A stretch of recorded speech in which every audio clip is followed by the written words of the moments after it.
নমস্কার, জেম coin channel থেকে তপন আপনাদের সাথে আছি। আজ আমার কাছে এক আঙ্কেল, উনি এসেছেন বাঁকুড়া জেলা থেকে। তো উনি আমার কাছে আরও 3-4 দিন আগে উনি আসার জন্য কনফার্ম করেছিল।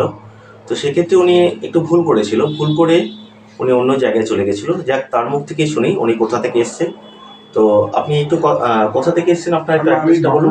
বাঁকুড়া টাউন থেকে এসেছি। বাঁকুড়া টাউন থেকে। তো আপনার এখানে আমার সাথে আসার তো ওনার কাছে এসে আমি খুবই সন্তুষ্ট। ওনার ব্যবহার, কথাবার্তা, সমস্ত কিছু আমার খুব পছন্দ। আপনারা যে কেউ নিঃসংকোচে আসতে পারেন এনার কাছে, এবং যদি পুরনো কয়েন বা নোট বা কিছু থাকে আপনারা নিঃসন্দেহে ওনাকে দিয়ে দিতে পারেন। হ্যাঁ, এখানে বিক্রি হচ্ছে সব হ্যাঁ, কিছুই এখানে আপনাদের। সমস্ত কিছুই। হ্যাঁ, সঠিক। তবে মেন বিষয় হচ্ছে, আমরা তো অনেক সময় দীর্ঘ ভিডিওতে বলে থাকি যে এই ধরনের কয়েন দামি হয়, কোন কয়েন কমন হয়, সব কিছু ডিটেলস আপনারা জানার চেষ্টা করবেন। জানলে পরে হবে কি, আপনারা ধরুন অনেক দূর থেকে আসছেন, সেক্ষেত্রে আনার পরে দেখা যাবে যে ওখানে দামি কোনো ভ্যালুয়েবল কয়েন নেই। তখন আপনারা আশাহত হবেন। আপনারা যেটা ভেবে এসেছেন সেইভাবে আপনারা বিক্রি করতে পারবেন না।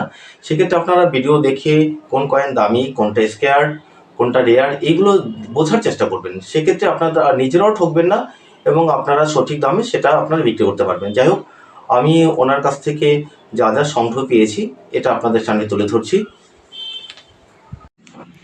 দেখুন, উনি অনেক ধরনেরই কয়েন এনেছে, তবে বিশেষ করে ওনার সবথেকে বেটার সিস্টেম হচ্ছে, আপনারা দেখে নিন এইভাবে। আমার এই প্যাকেটগুলো আর খুলতে হয়নি। প্রত্যেকটা কয়েনের ইয়ার এবং কোন কোন কয়েন দেখুন। এখানে 75 ইন্ডিপেন্ডেন্স উনি লিখে এনেছে।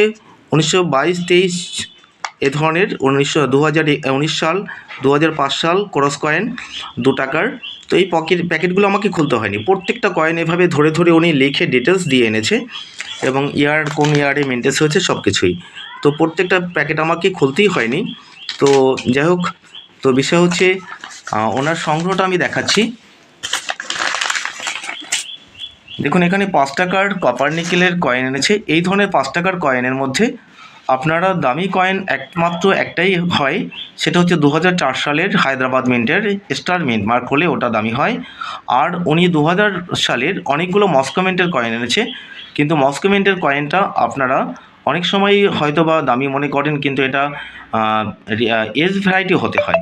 যেমন আপনার এটা যদি কোনো রকমের রোটেশন হয়, সেক্ষেত্রে আপনারা ওই কয়েনটা আপনারা ভালো দামে বিক্রি করতে পারবেন। এবং আপনার রিলেডেস হলে সিকিউরিটিস থাকে এই কয়েনটার, কিন্তু রিলেডেস যদি থেকে থাকে সেক্ষেত্রে আপনারা 5,000 10,000 টাকা বিক্রি করতে পারবেন। তবে বিষয়টা হচ্ছে, এই ধরনের মস্কো মিন্টের মধ্যে আপনার এজ ভ্যারাইটি খোঁজাটা এটা খুব ক্রিটিক্যাল, এবং এটা আপনারা খুঁজে পাবেন না। লক্ষ কয়েনের খোঁজার পরেও একটা বের হয় না, কারণ বিদেশি মিন্ট সাধারণত 5 টাকার এই কয়েনটা এ ধরনের ভুল করে না। আমাদের ভারতবর্ষের মিন্ট থেকে ভুল কয়েন তৈরি হতে পারে, কিন্তু বিদেশি মিন্ট থেকে হয় না। তো এই ধরনের মানুষকে অনেক চ্যানেলে বিভিন্ন ধরনের কথা বলে, কিন্তু বাস্তবে পাওয়াটা খুব দুষ্কর।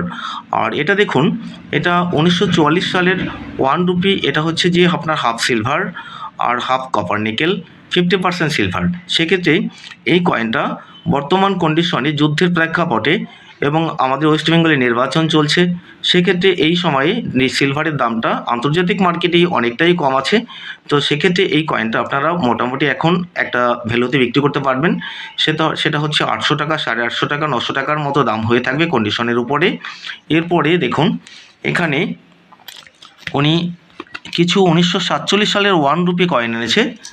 তো 1947 সালের কয়েনটার মধ্যে আপনারা দেখে নিন, এখানে আপনার এই যে 1947 সালের 1 রুপি এই কয়েনটা সাধারণত আপনার দুটো মিন্ট থেকে মিন্টেস হয়েছে। একটা হচ্ছে বম্বে মিন্ট, দেখুন 1947 এনেছে বম্বে মিন্ট, মানে ডায়মন্ড সিম্বল আছে এখানে, ছোট্ট করে একটা দেখুন ডায়মন্ড আছে। আর লাহোর মিন্ট, পাকিস্তানের লাহোর মিন্ট থেকে একটা কয়েন মিন্টেস হয়েছে। এটা দেখুন, এই কয়েনটা আপনার হচ্ছে, এটাও বম্বে মিন্ট আছে। এই কয়েনটা দেখুন, এই কয়েনটা হচ্ছে লাহোর মিন্টের কয়েন আছে। এই কয়েনটা কোনো নিচে সিম্বল নেই, আর এটা আপনার লাহোর মিন্টের কয়েন। এই কয়েনটা সাধারণত 100 টাকা, 150 টাকা, 200 টাকা দামে বিক্রি হয়ে থাকে। তো যাই হোক, এই কয়েনটার আরও একটা ভ্যারাইটি থাকে। এই দেখুন, এই যে মুকুটের রাজার যে মুকুট আর এনের যে এই লাস্ট যে মাত্রাটা এর সাথে মুকুটের সাথে যদি সংযোগ মিশে যায় তখনই এই কয়েনটা আপনার একটা এক্সট্রা ভ্যালুতে বিক্রি করতে পারবেন। তো যাই হোক, এরপরে আপনাদেরকে দেখাচ্ছি উইলিয়াম ফোরের 1835-এর 1 রুপির এই কয়েনটা। দেখুন, এই 1835-এর উইলিয়াম ফোরের এই কয়েনটা আপনার 1840 যদি আপনাদের কারো কাছে থেকে থাকে, সেক্ষেত্রে এই কয়েনটা আপনারা 15 থেকে 20-25 লাখ টাকা দামে বিক্রি করতে পারবেন। 1 রুপি সব থেকে দামি কয়েন হচ্ছে ভারতবর্ষের ইতিহাসে এই 1840 সালের উইলিয়াম ফোরের এই কয়েনটা। তবে সাধারণত 1840 সালের উইলিয়াম ফোরের কয়েনটা দামি হওয়ার কারণটা এখানেই যে আপনারা 1840 সালের রানীর সাম্রাজ্য শুরু হয়। তো সেক্ষেত্রে উইলিয়াম ফোরের আপনার ভুলবশত 1840-এ আপনার এটা 1 রুপিটা মেনটেন হয়েছিল। সেক্ষেত্রে এই কারণেই এই কয়েনটা এক্সট্রিমলি রেয়ার এবং ভারতের ইতিহাসের সবথেকে 1 রুপির মধ্যে সবথেকে দামি কয়েন এই 1840-এর উইলিয়াম ফোরের এই কয়েনটা হয়ে থাকে। তো যাই হোক, এরপরে আরেকটা কয়েন দেখাচ্ছি 1950 সালের 1 রুপি। এটা দেখুন, এটা নিকেলের কয়েন, এটা চুম্বক দ্বারা আকৃষ্ট হবে, ম্যাগনেট দ্বারা। এই কয়েনটা নিয়ে আমি দীর্ঘ ভিডিওতে আমার এর আগের ভিডিওতেও আলোচনা করা আছে। তো এর মধ্যে দামি কয়েন হয়ে থাকে 10 গ্রামের 1954 সালের 1 রুপি এবং 1970 সালের 1 রুপি। যাই হোক, আপনারা মোটামুটি আজকের যা কালেকশন উনি এনেছে আমি আপনাদের সামনে তুলে ধরলাম। আর বিশেষ করে উনি ভুল করে অন্য একটা জায়গায় চলে গেছিলো, তো এই কারণে ওনার আসতে আমার 2-3 ঘন্টা লেট হয়েছে আমার কাছে।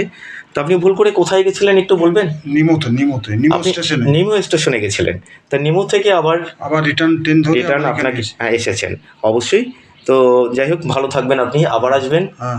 আর আপনাদের মতো সিনিয়র পার্সন যারা আসছেন, অ্যাকচুয়ালি আমার কর্তব্য তাদের কাছ থেকে সঠিক মূল্যে কয়েনটা ক্রয় করা, এবং সেটা আমি চেষ্টা করি। ওকে, ধন্যবাদ, ভালো থাকবেন, নমস্কার।